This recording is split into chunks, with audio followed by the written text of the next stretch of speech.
4 years ago when my middle child was born, I was in a domestic violence situation. And when they came into my life,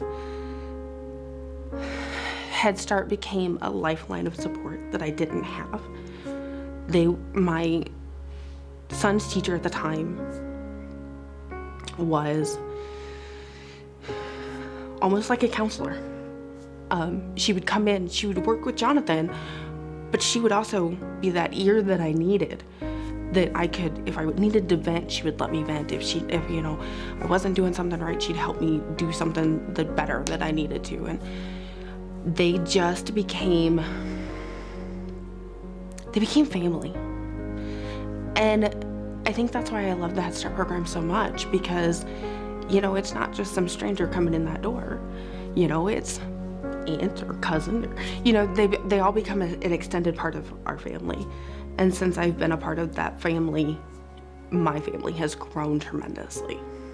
One of the greatest things Head Start has done for my son, not only have they addressed the academic aspect, but they've looked at kind of the social emotional side of things. Like, I've seen my son come home like, hey, Daddy, like, I helped so-and-so today in school. He was struggling, and I helped him get through this. Just kind of in helping, compassion, those types of things. That was, I think, those things you generally don't see in your traditional curriculum. Like, he took off and has become a leader from that.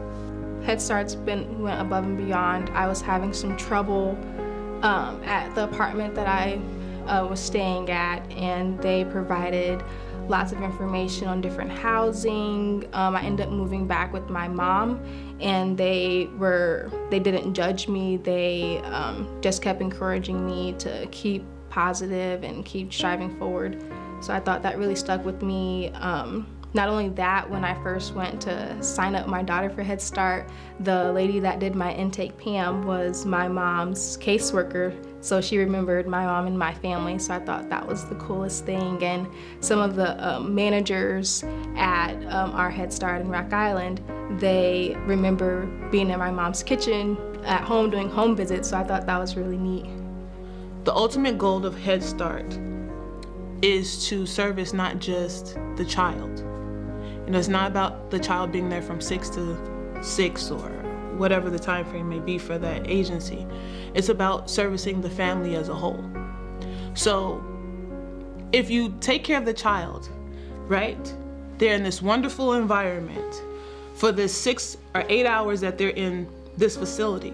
But when they go home, because we are servicing the most neediest of the needy, right? So when they go home to dysfunction or chaos or abuse or neglect, or just a parent that is overwhelmed and not knowing how to handle life, because life, she's a beast.